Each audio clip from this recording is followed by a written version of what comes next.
Assalamualaikum warahmatullahi wabarakatuh. Kami di sini ingin mempresentasikan suatu perencanaan perusahaan yang telah kami buat, yang ditugaskan langsung oleh Pak Muhammad Hasan Asidik sebagai dosen mata kuliah pengantar manajemen industri. Perkenalkan, nama saya Cindy Kristiani Ginting dengan NPM 33342500020. Perkenalkan, nama saya Sinta Olivia dengan NPM 333425035. Perkenalkan, nama saya Regina Anggraini dengan NPM 333425517.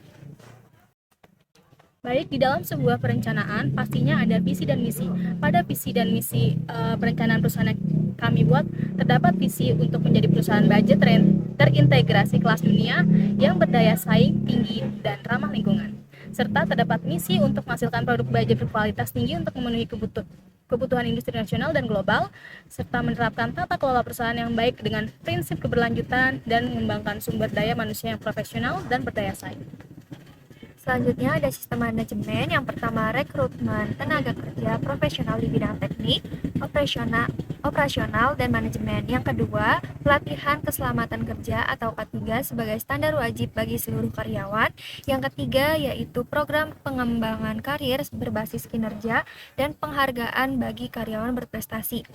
Selanjutnya ada General Management System. Yang pertama, struktur organisasi perusahaan dibagi ke dalam divisi, produksi, pemasaran, keuangan, serta riset dan pengembangan. Yang kedua, penerapan ISO 9001 atau mutu dan ISO 14001 atau lingkungan untuk menjamin standar internasional. Yang ketiga, tata kelola perusahaan dijalankan berdasarkan prinsip Good Corporate Governance atau GCG. Yang ketiga, ada Financial System. Yang pertama, laporan keuangan disusun berbasis standar IFRS dan diaudit secara independen.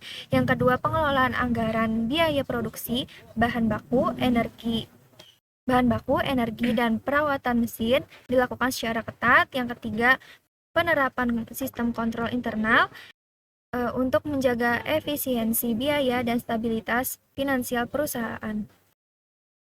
Selanjutnya ada desain. Pertama, pengembangan desain baja lembaran, batang, dan canai panas sesuai kebutuhan industri konstruksi dan otomotif. Kedua, inovasi material baja tahan karat, kuat, dan ramah lingkungan. Yang ketiga, kolaborasi riset dengan industri strategis untuk memenuhi standar teknik khusus. Selanjutnya ada production planning. Pertama, penjadwalan produksi disesuaikan dengan kebutuhan pasar domestik dan ekspor. Yang kedua, analisis kebutuhan bahan baku dan energi dilakukan untuk tiap periode produksi. Yang ketiga, pengaturan kapasitas pabrik agar produksi efisien tanpa menimbulkan kelebihan stok. Baik, pada perencanaan perusahaan juga terdapat production control, di mana pengawasan ketat pada seluruh proses seperti peleburan, pengecoran, hingga rolling baja, dan menggunakan sistem SCADA dan ERP untuk memantau produksi secara real time, serta mengontrol kualitas yang ada pada setiap tahapan guna menekan jumlah produk yang cacat. Lalu ada marketing. Yang pertama itu pemasaran baja ke sektor konstruksi atau otomotif, perkapalan, dan manufaktur. Yang kedua, branding sebagai produsen baja nasional yang mendukung pembangunan Indonesia. Yang ketiga, kerjasama strategis dengan BUMN, karya atau WIKA, Utama Karya, dan lain-lain sebagai konsumen utama.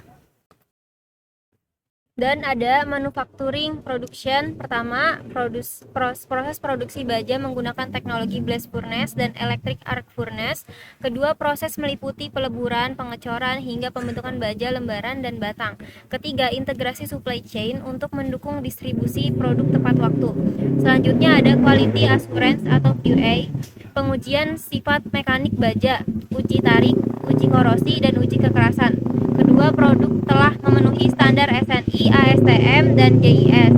Ketiga, audit mutu dilakukan secara berkala untuk menjaga konsistensi kualitas produk. Baik, cukup sekian presentasi mengenai perencanaan perusahaan yang telah kami jabarkan pada industri di metalurgi. Sekian, mohon maaf jika ada kesalahan pembicaraan yang telah kami jabarkan. Wassalamualaikum Warahmatullahi wabarakatuh.